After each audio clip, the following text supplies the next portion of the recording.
I'm David Farrier, a New Zealander accidentally marooned in America, and I want to figure out what makes this country tick. Now, as you may recall from the Bears episode of Flightless Bird, I discovered that America is very different to New Zealand in that it's filled to the brim with terrifying animals that can kill you. Snakes, mountain lions, bears, we don't have any of that stuff back home. So you can imagine my fear when I waded into Florida, home to 2,000 crocodiles and a whopping 1.25 million alligators. There's also some tragic news tonight from Fort Pierce, Florida, where an 85-year-old woman was killed in a rare alligator attack. Florida started tracking alligator attacks in 1948. Since then, there have been over 400 and over 24 deaths. Each year, about 8 people get bitten by a gator in the state of Florida. Near her home in a retirement community this afternoon, an 85-year-old woman was walking her dog along the water's edge. Horrified neighbors say the alligator suddenly sprung from the water and dragged her back under. Of course, relative to the population of both people and big lizards, attacks are rare. But they're less rare than in New Zealand, where we have exactly 0 of them. Florida is also the only place on the planet where you can find both crocodiles and alligators coexisting in the wild, saltwater and freshwater coming together in a cacophony of scales, jaws, and gnashing teeth. So, warm up that cold blood and get ready to get up close and personal with one of Florida's favorite 4-legged, hissing residents, because this is the Alligators episode. Flightless, flightless, flightless bird touchdown in America. I'm a flightless bird touchdown in America.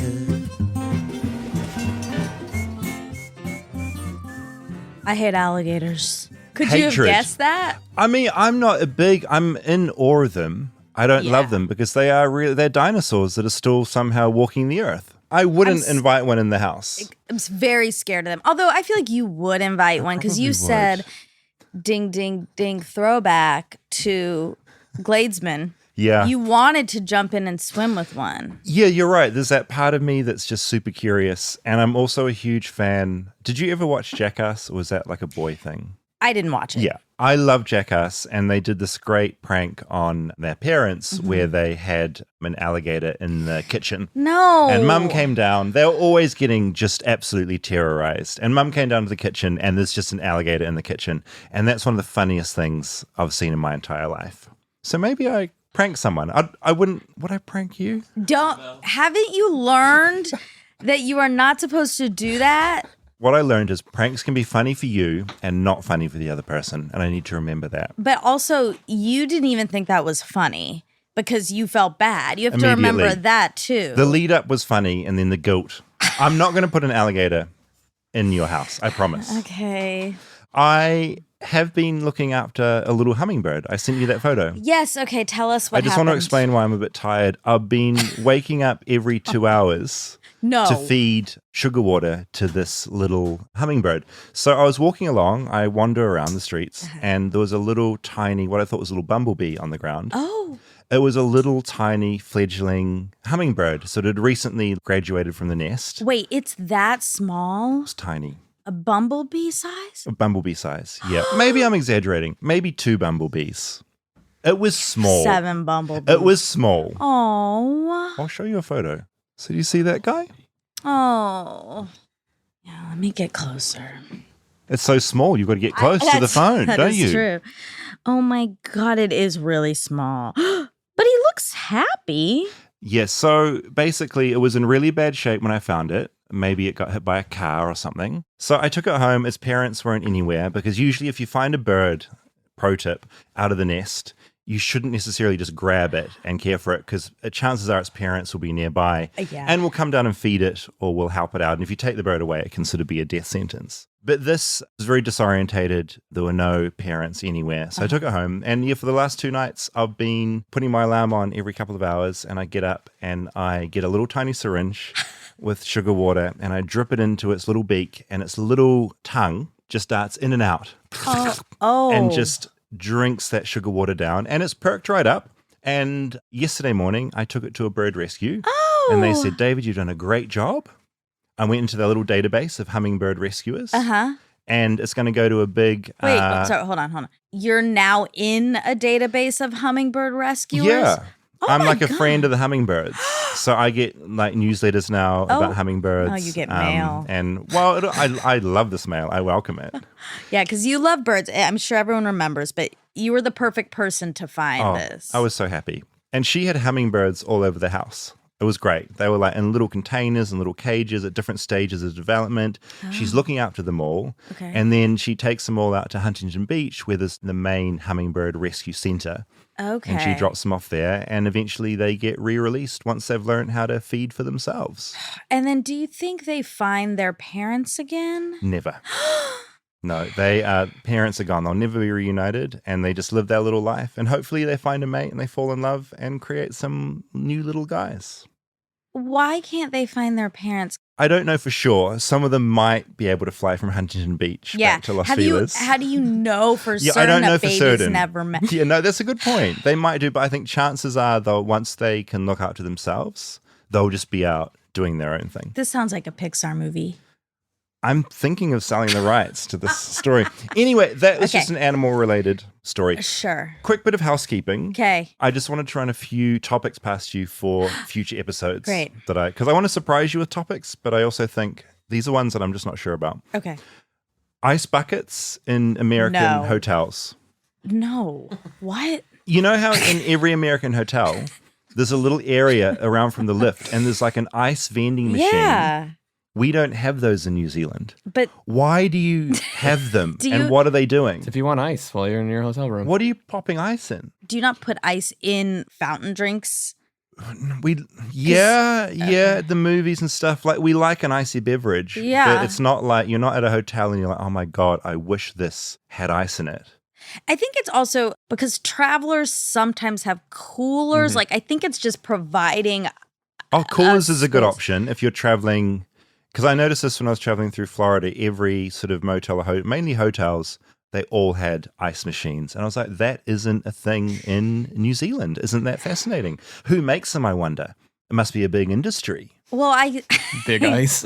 Big ice. I suppose. And that is probably people who are traveling with coolers, we would say perhaps. chili bins. You say coolers. Chili bins. Yeah. I was at a diner the other day. I put food all over myself. I dribbled it. And I needed to get a, what do you call them? I was trying to say, do you have serviettes? Do you have serviettes? And they looked at me like, what are you talking about? That's what we call napkins. A wet nap. Oh. No, a regular dry napkin. A dry napkin. And I was saying, can I have a serviette? And they looked at me, obviously, like a freak. Anyway. Wow. Okay. Okay, hold on. One more thing, because we're talking about episodes. Aaron Weekly sent me a text this morning saying now he hears leaf blowers everywhere. Oh my and he God. thinks of us. This is great. Yeah. I get a lot of people sending videos and images. Someone just sent me a guy in Florida who was powering his little vehicle with a leaf blower. So he had an umbrella out, leaf blower going, and it was pushing him along. Oh my fucking goodness. amazing. Okay. School cafeterias. Yes, that is a We yes. don't have them in New Zealand. At all? No. So you pack your own lunch and you take it to school. What And about kids who can't afford? we have a program of schools and lunches. You'll be handed a little bag. like pack. Yeah, I mean, I've seen it in American TV shows. Like the cool kids sit at that table and the nerds are over there. Where do you guys eat lunch? Outside on the grass. Oh. Yeah, we just get our lunch and we like sit on the grass or up a tree or something or on the tennis courts. Up a tree. Like on a branch. So you know. there's no room. No, there's no big room. What if it's Some raining? schools under an awning or something outside because you sort of get kicked out of the classrooms at lunchtime. Okay, this And is so- definitely worth digging into. Yeah, great. We have a tuck shop where you can buy like, some chips and maybe a hot mince pie, which you've learned about now. But you buy it at this little shop and then you, as I say, you go out and sit in a tree or on the grass or something. Okay. Okay, great. School cafes. Dryers that you put quarters in to do your laundry. Laundromats. Laundromats. No. Laundromats are not American. The first time and pretty much only times I've ever used it have been in Europe. Okay, not going to do this one then. Yeah. I think you might have actually told me that before, but I just got fixated on the idea because I have a little dryer and washer in my building, and I'm always trying to find quarters. And so where do you find? And I run out of quarters. yeah. I go to the bank. I go and get quarters out. They've now cut it to only $10 of quarters a withdrawal from Bank of America. Oh, really? And so I'm always just running out of quarters all the time. The banks cut me off. I guess that's true. Some apartment buildings do have Yeah. it, and like colleges. I guess I used it in college. Big industry. It is. I just don't think it's American. Okay. Although Okay. maybe if you do a little more deep dive and find out that it is. Okay. Last one. I've found a couple on Instagram that chase tornadoes through We have talked about this. Tornado Alley, and I think it'd be a great episode. I do me in a too. car chasing tornadoes. Are you worried about me dying or something? Yeah, of course Is that I a problem? Okay. Do we have any sort of insurance policy on No. Armchair Expert? I think Okay. the opposite. I think you need to sign something saying if you die, we get all your money. Okay, right. And 'Cause- your family can't sue us. Okay. Because we'll lose. An indemnity, right. Right. Okay, I'll think about it. I think it would be a good episode. I do too. I also think you can do it without you yourself chasing, but I also do think that would be interesting. So I see the conundrum. I want to get that audio. And also they're remaking Twister this year. Oh, that's cool. So it's the time to do it. But listen, I The just zeitgeist. We don't really have tornadoes in New Zealand. They're a Right. really American thing. And especially chasing, I think is very American. Psychotic. Yes. Yeah. But this is what I don't want you to do. Roll down the windows to stick out the mic to get the sound, and then you get sucked in. They're very powerful. It would be good audio though, wouldn't it? We'll see how hardy that Zoom H5 recorder is, Rob. Put it See to how the good test. the hardware Upload is. directly to What the an cloud. episode. It would rate well. I'm dead. You find the Zoom recorder and it's my final podcasting VO. Yeah, me like getting sucked up desperately trying to record the ads for the episode. I think you have to decide before. You're going to do We can. I see as you're We need the ads. We haven't recorded the ads for the episode. Fuck. I better help. Helix Slayer. Oh. Oh my God. Okay. I do have one housekeeping too. Oh, is it a present? Since I got David a present, I had to get Monica a present. Yes, I love this. Oh, see, Rob is knows this? about even presents. I love my wallet, by the way, Rob. I'm using it. What is this, Monica? Wow. It has nothing to do with this show, but I love it. Oh my God. Oh, look. you have got. Okay, so Okay, this this is is the incredible. best This is thing I've a ever- branded, what looks like the Dunkin' Donuts. It's from Chain. Yes, the, but BJ but it Novak's has thing. Ben Affleck instead of the Dunkin' Donuts words, and it's really good. Can I just show you what my wallpaper is on my phone at the moment? Yes. It is Ben Affleck with a bunch of Dunkin' Donut stuff. Wait. I okay. love this also. This can be a whole episode, okay? First of all, thank you, Rob. This is You're an welcome. amazing gift. We should probably tell people about Chain real quick. Mm-hmm. This is a good opportunity. What is it? Do you want to tell? Yeah, so it's the OTM chef, Tom Hollinsworth. Okay. Him and BJ Novak have this little pop-up thing they do. I think it's every month where they take kind of fast food, chain food, and then do really elevated version of it. Oh, they did one for So the new Scream, right? They did Scream and McDonald's. They did like a Wagyu bone marrow burger. Oh, yum. This That is was like ridiculous. food and film coming together, which is like your. Well, not Jam. always, Not always film. film. I don't know. They just have learned to partner with. Yeah. They chase the zeitgeist. They They did did a like a- Chili's. They did Taco Bell with Wagyu. Oh, so good. So are they doing a Dunkin' Donuts one? They might have already done it. I think it's just, How it's could you hard to get improve it? tickets because they Exactly. send out like a waiting list and you got to get them Exactly. within like 30 seconds. We need to go to one soon. I want to go. This reminds me, we should do a donuts episode, clearly, and Duncan is a huge part of the culture here. And Yes. I mean, I'd love to get Ben Affleck to talk, because I mean, that's his thing, isn't it? Like, no, just being it's caught not. with like No, stop. arms This is, of fucking Dunkin' Donut coffees, dropping them all over the place. I love it. I respect him for it. you better. Okay. I am a Ben Affleck and me. No, Tight. don't act like you know him like I know him. Okay? No.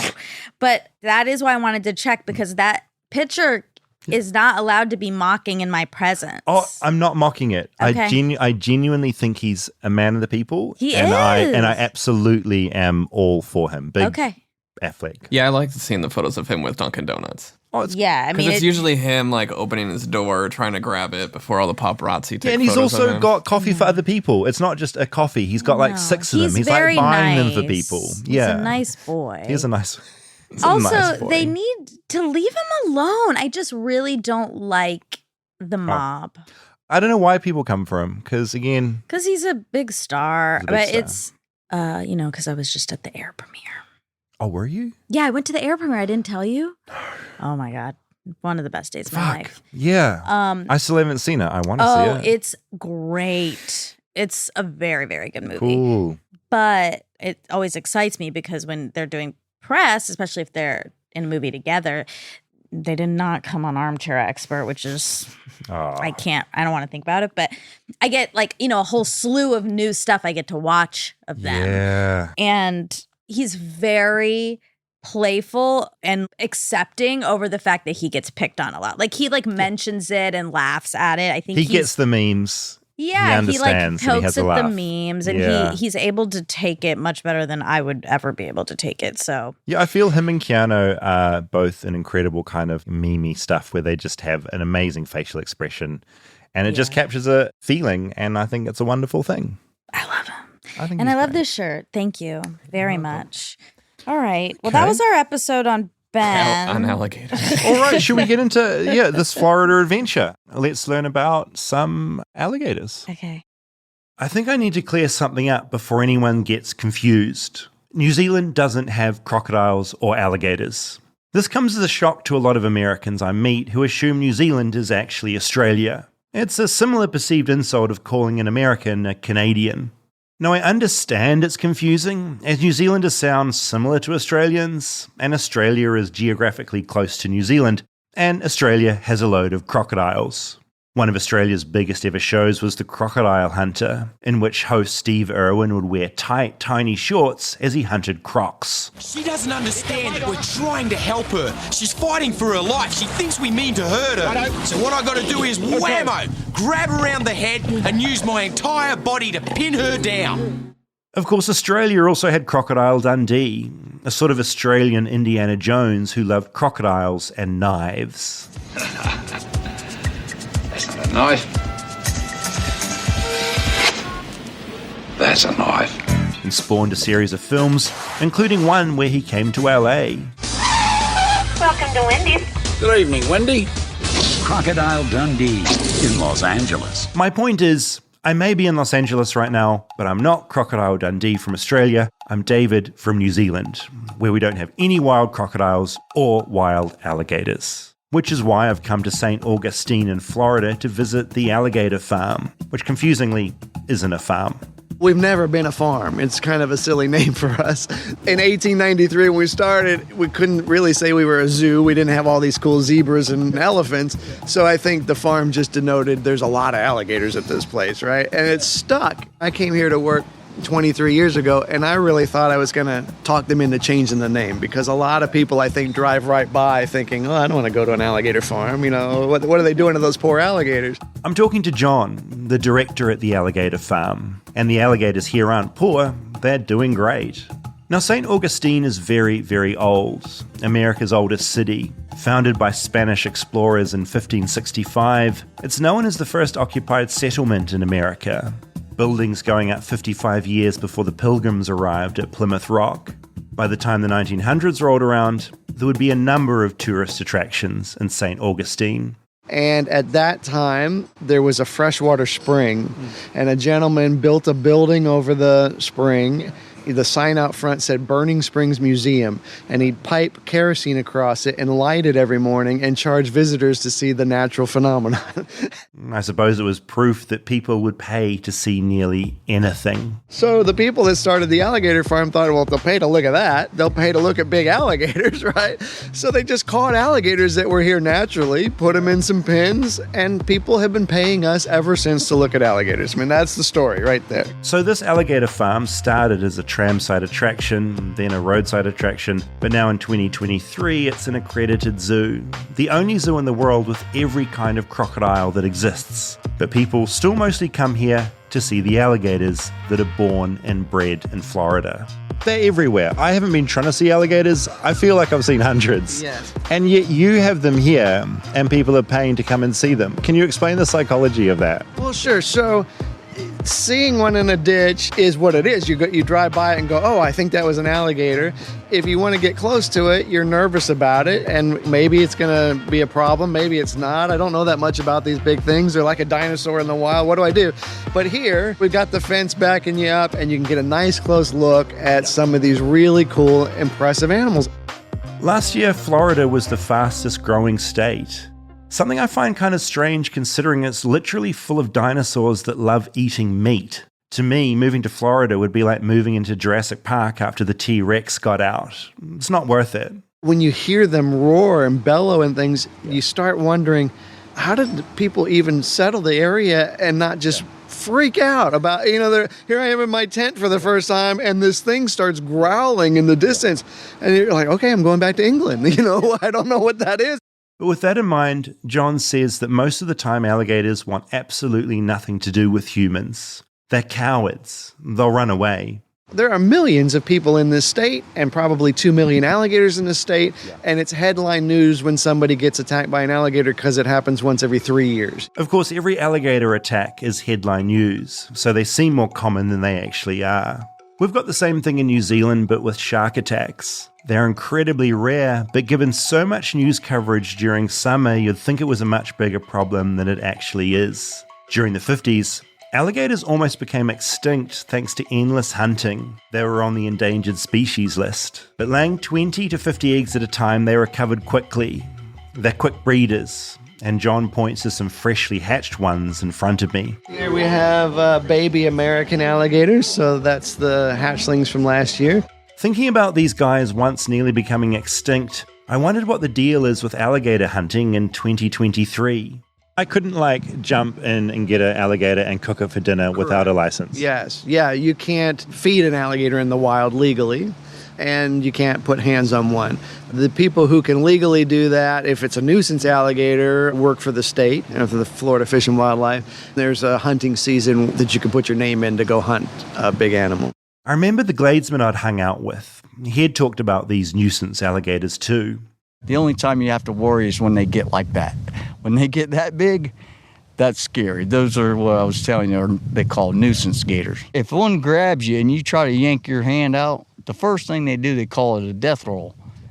They'll bite you and they just automatically start to spin. So the only chance you got if one grabs you is to grab him and just to hold on to him while you're rolling. This alligator farm used to have the ultimate nuisance alligator, a man-eater. It died and now sits stuffed at the park. I go and look, and it's quite impressive. Where do you find someone to taxidermy something that size? We went all the way to Colorado, the Jonas Brothers. Not those Jonas Brothers, but a taxidermy company. Looking at the big stuffed beast in front of me, I realize I'm mystified by the difference between an alligator and a crocodile. One of the big differences between alligators and crocodiles is crocodiles can excrete salt out of their system. And so they get a bigger range because a crocodile could theoretically swim from Cuba to Florida. Alligators and crocodiles start bullying each other when there's a little bit of size difference. And it almost doesn't matter the species. We can keep some alligators and crocodiles together, and as long as they're all about the same size, they do all right. All I really knew about crocs at this point is what I'd gleaned from Lake Placid, the jaws of crocodile movies. It was worshipped by primitive cultures. It can kill a man with one crushing bite.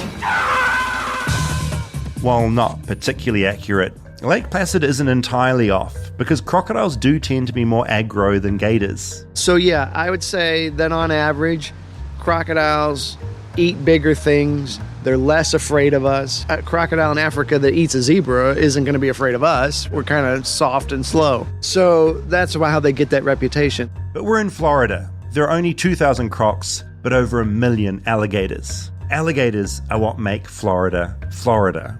Alligators are smarter than people give them credit for. In fact, every animal in this enclosure knows its name, and the keepers can train them for different things.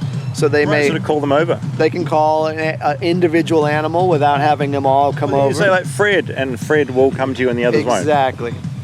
Yeah, and so... Seriously, you're not lying. No, that's very true. I always tell people, because they're smarter than you think they are, you're not realizing that they're learning your pattern. So if you move here from Georgia and you are walking your poodle every morning at 7 a.m. down by the lake, the alligator will notice that, and he'll be in the middle of the lake, and a week later, he'll be at the edge of the lake waiting for you to come by at 7 a.m.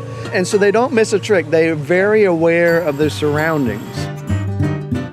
Stay tuned for more Flightless Bird. We'll be right back after a word from our sponsors. This show is sponsored by BetterHelp. Now, I don't know about you, Monica, but I feel like I spend most of my life working. I think it's mostly work, and I don't think about myself or my mental health very much at all, really. Like, work is priority, and then friends and other people, and then eventually you get to, like, mental health. Yeah, which is not a good order. It seems probably bad. Yeah, and it's probably why I got strep throat. Yes. I've just come through it. And the doctor did say to me, you're probably just really run down because that's when strep throat gets you. Yeah. And it's probably now thinking about it because of that. Yeah, you're stressed and you need an outlet. I skipped therapy this week and I feel it. You do you? Yeah. Yeah. It's like you felt a bit pent up. Yes. Over there. Yeah, I felt an energy coming across. Therapy can give you the tools to find more balance in your life, and that's why it's really important, and it will help you in other areas of your life. If you're thinking of starting therapy, give BetterHelp a try. It's entirely online. It's designed to be convenient, flexible, and suited to your schedule. You just fill out a brief questionnaire to get matched with a licensed therapist. And if you don't like them or they just don't suit you, you can switch at any time for no additional charge, which takes the pressure off. It's easy. It's affordable compared to a lot of options. Also, I really like that it's do virtual. I think pandemic taught us that Zoom and virtual meetings are normal and easy and great. And I think that has made online therapy even easier. Definitely. Find more balance with BetterHelp. Visit betterhelp.com/bird today to get 10% off your first month. That's BetterHelp, HELP.com/bird. Flightless Bird is brought to you by Athletic Greens. I use this every day. I mix it into a glass of water, I swallow it, and it makes me know that I have the good ththings I need that I'm missing out on because my diet's so bad. Yeah, if you didn't take AG1, you would be dead. I think I probably would be.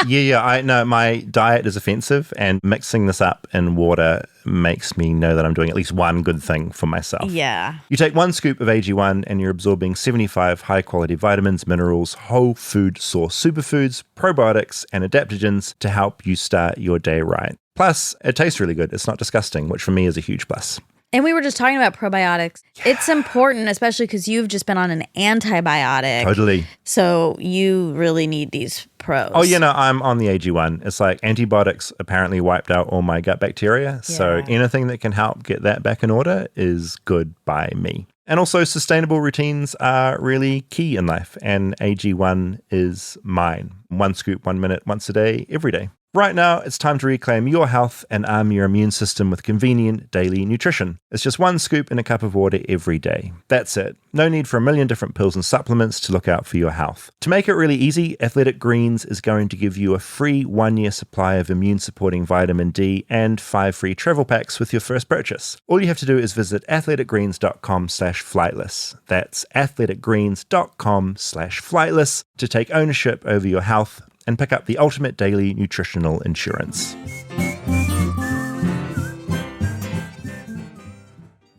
We've arrived at the center of the alligator park, where a big enclosure houses the biggest alligators here. That big guy on the island's probably the biggest one in here.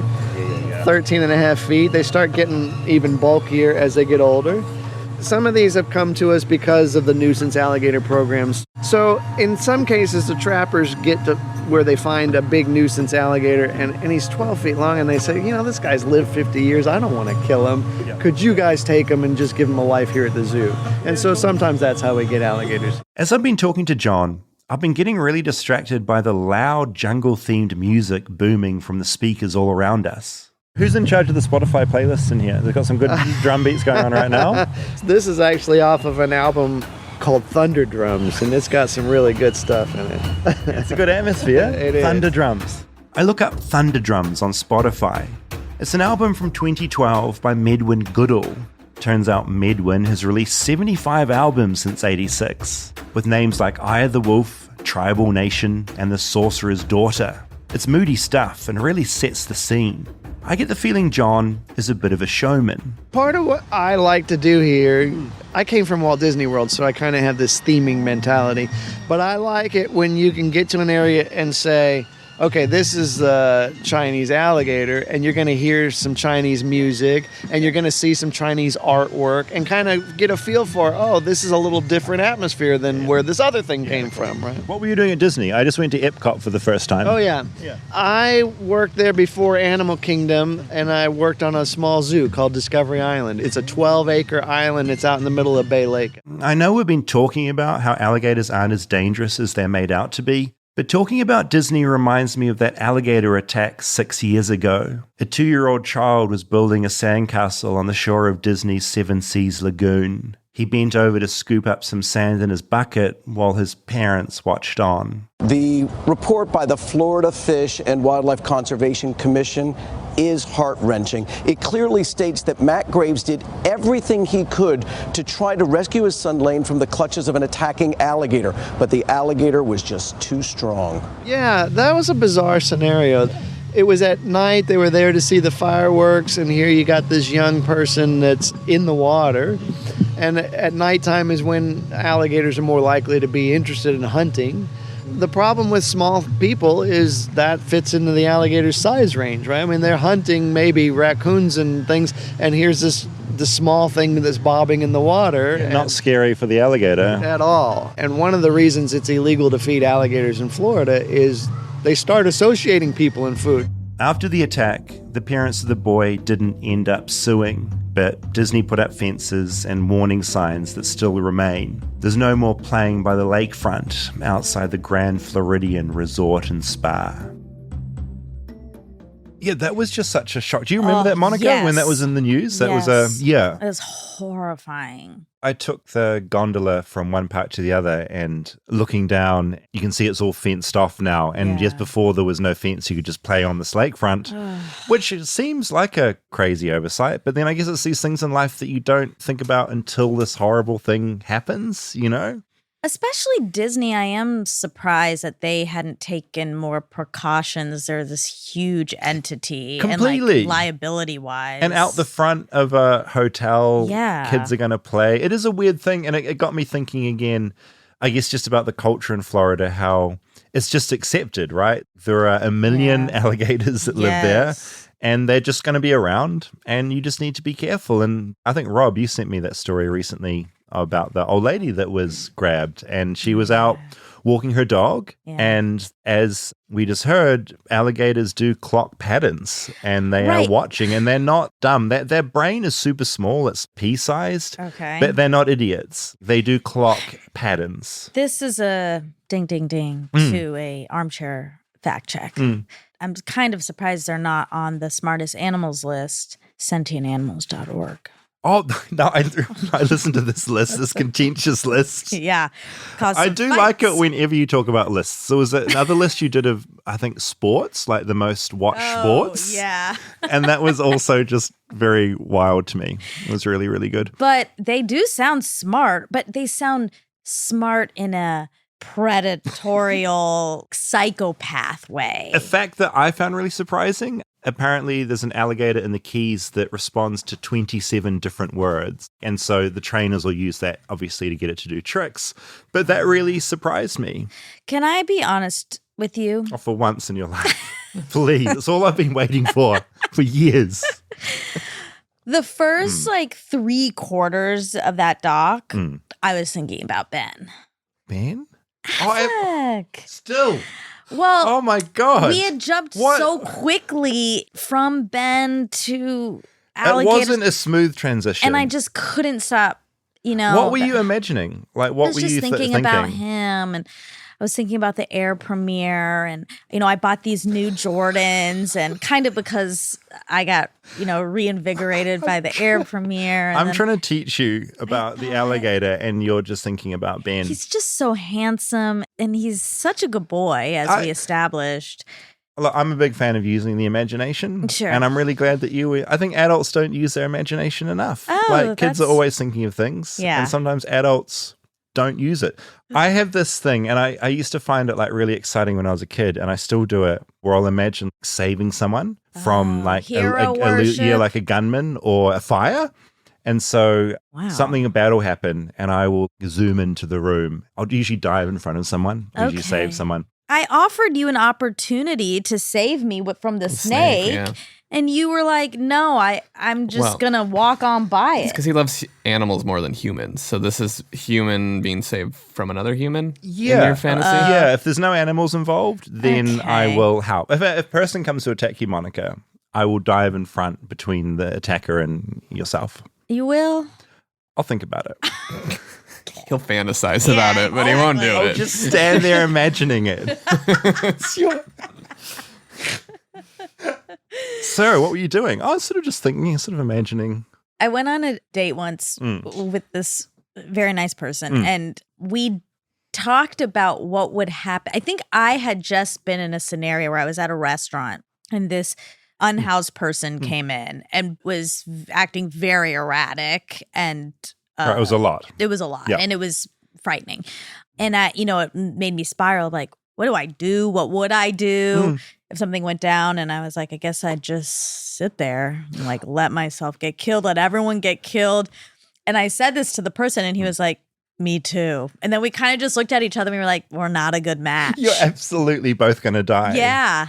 Well, there was an incident recently where there was a stabbing in a Starbucks and everyone just sat around while this happened. No. And it's that bystander effect thing where people are bad at reacting to drama because we just don't know what to do. I think you get some paralysis. Oh, absolutely. Oh, it's scary. Someone's getting stabbed. It's scary, but somebody's got to call 911 or jump in. And I guess 911's not that useful. yeah, it wasn't quick enough. stabbing. Everyone just sort of like stood around. But yeah, I like to think that my heroic behavior in my mind will one day translate into reality. Well, I and hope most it importantly, doesn't. that there are witnesses to see it. Well, maybe we can set up some scenarios that are like safe, but How will he even know? Because he won't recognize anyone's face, and he might accidentally.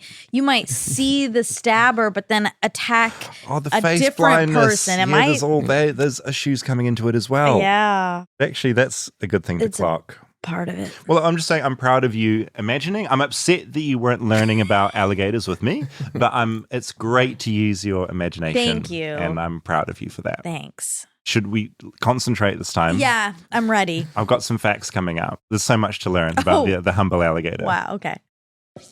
I've seen more alligators today than I've seen in my entire life. And I do get why people pay to see them up close. It's way more exciting than seeing them in a distant ditch or river. And it's nice having a little wall in the way. What are you feeding these things? So they'll eat any kind of meat that fits in their mouth. We work with Purina, and they make us an alligator chow. What Purina? Is that like dog food? It's like their dog, but they have a subsidiary group that does all zoo food. So they make lion chow and fly chow if you're raising flies, and flamingo chow. Raising flies? What? If you're raising flies, you gotta feed your chameleon. He needs a fly. So they're making food for animals that will be food, right?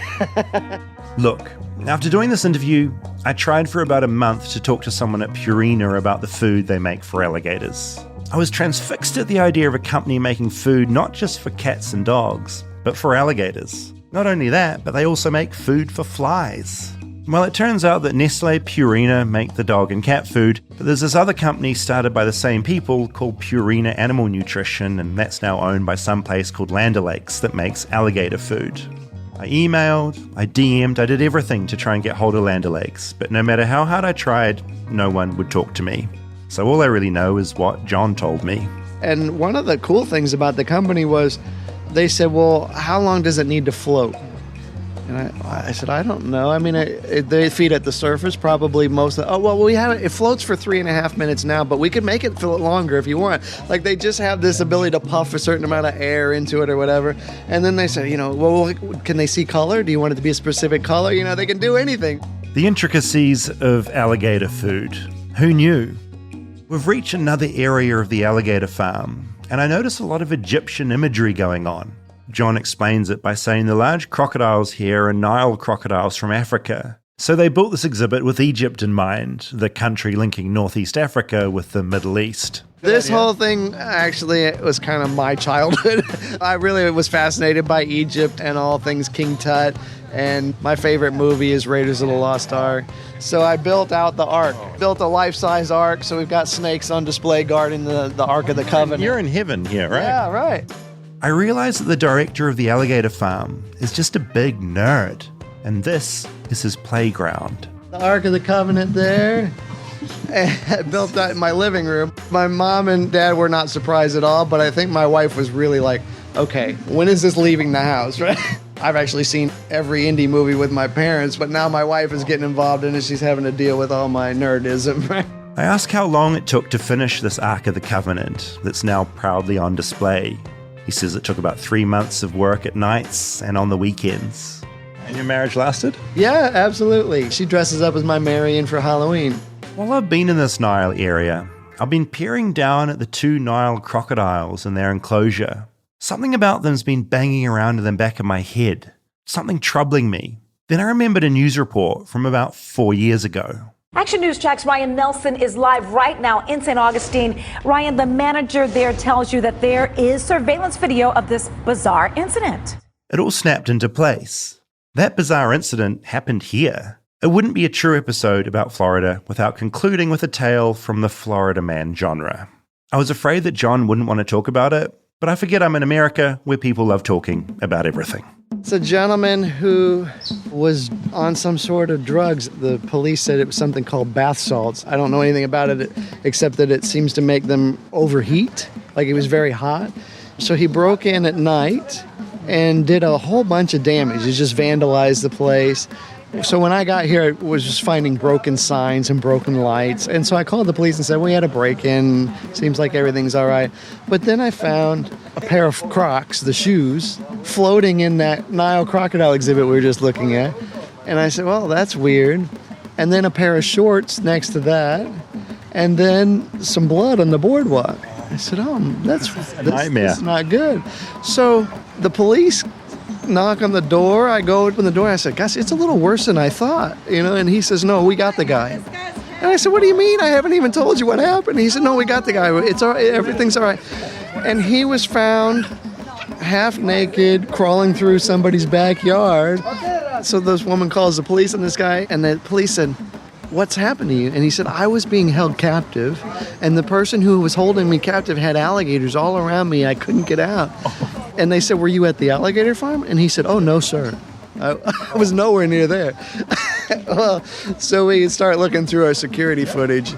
And what happened? He couldn't walk a straight line. He was very stoned, but he could climb anything. He climbed over barbed wire to get into the park. And then he climbed over these fences. And it really did look like he thought he was captive and trying to sneak out. Like he was crawling along, holding his hands on walls and stuff. But he climbed up on the roof of that thing, right above the Ark of the Covenant where we just were, and leapt in with those 2 Nile crocodiles. And they grabbed him, of course, rolled him around, and he managed to crawl out. He's incredibly lucky if they were grabbing and rolling. Extremely lucky. And so they brought him to the hospital. He snuck out of the hospital that day, still stoned out of his mind. They found him behind an Outback Steakhouse somewhere. They bring him back, do a surgery on his foot, and the doctor said he was still stoned 3 days later. One amazing detail from that story is that the man was wearing Crocs at the time. So part of the police evidence was a photo of a pair of Crocs sitting discarded next to a pair of actual Crocs. The man was lucky to be alive. He went to prison while the Nile crocodiles remained here at the Alligator Farm. I'm looking at them right now.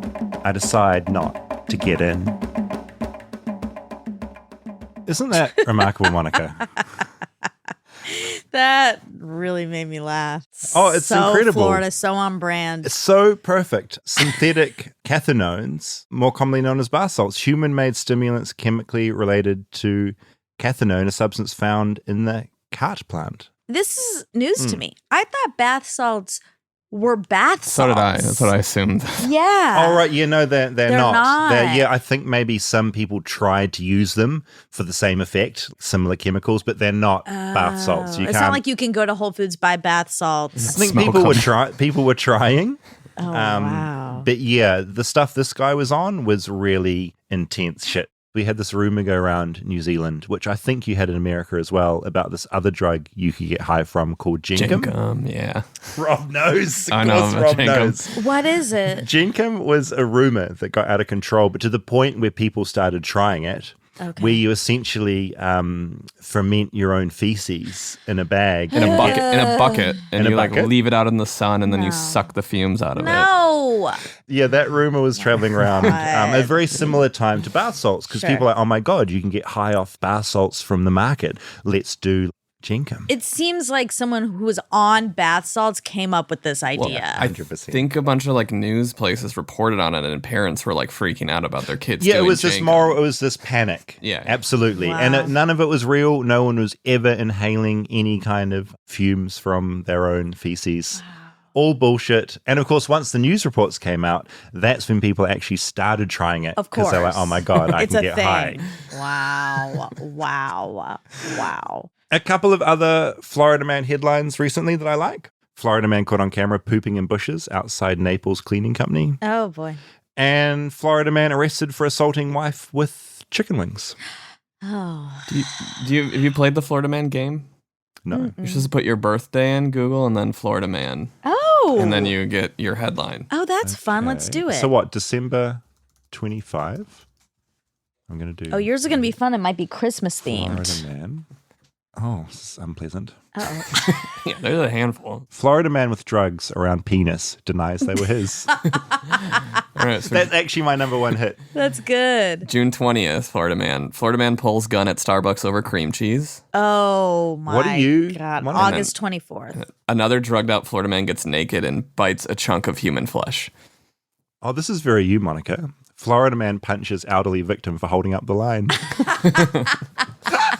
That is me. Oh, that's really, really special. Oh, that's great. That's fun. That's a fun game. There is a piece that I found really interesting. It was from the Miami New Times explaining why Florida man is a thing. Okay. And it's this huge gag. You know, there's a Florida man Twitter account, which is just the headlines. But this article kind of explains why it's a thing, and it's actually a positive. One of the things that may be contributing to Florida being shamed so often in the national media is something all Floridians should actually be proud of.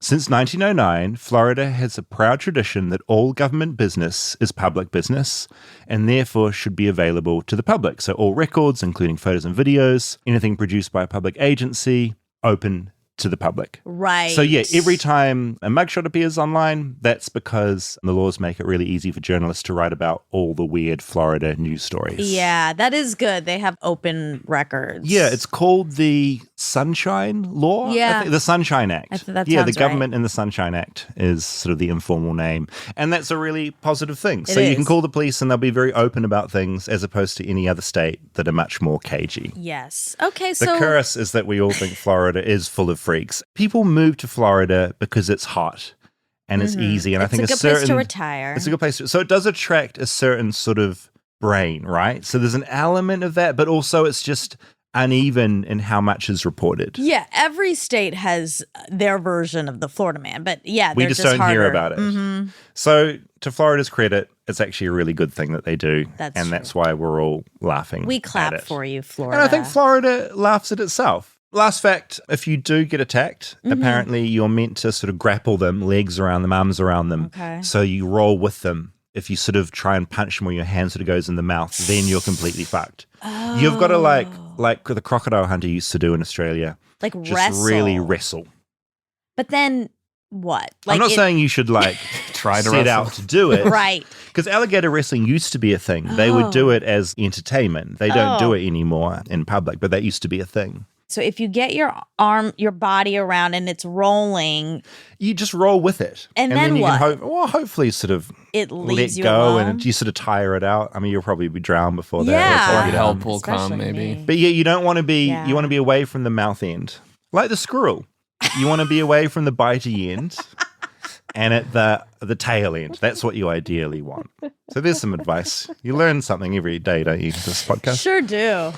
All right. We learned so much. Okay, well, that was great. Thank you. The part I heard was great. Thank you. Am I more American, the same, or less? I think you're more. Thank you. Cumulatively, what am I now? Well, some BTS. You lied to us completely. The egg episode is bullshit. Basically. Yeah, the controversy goes on. There's so many people who commented from New Zealand who said that you do refrigerate your eggs there and that what are you talking about? And we decided that that made you very American, that in order to prove a point, you'll just say all kinds of bullshit. Invented some bullshit. Yep. So you're getting up there. Yeah, and I think my text reaction to both of you was, I'm going to get my lawyer on you if you defame me in this way by calling me dishonest. You're suing. You're lying. Yeah, it turns out, maybe the Farrier family was more of a pantry kind of a outfit. And that makes sense because you guys were very animal heavy. We were animal heavy. We were. So this makes sense. Yeah. All right. I'd say 50% American. 40, 30, 20. You're in the 40 range. Yes. Okay. We have a ways to go, though. Thanks, Monica. Bye. Thanks, Rob.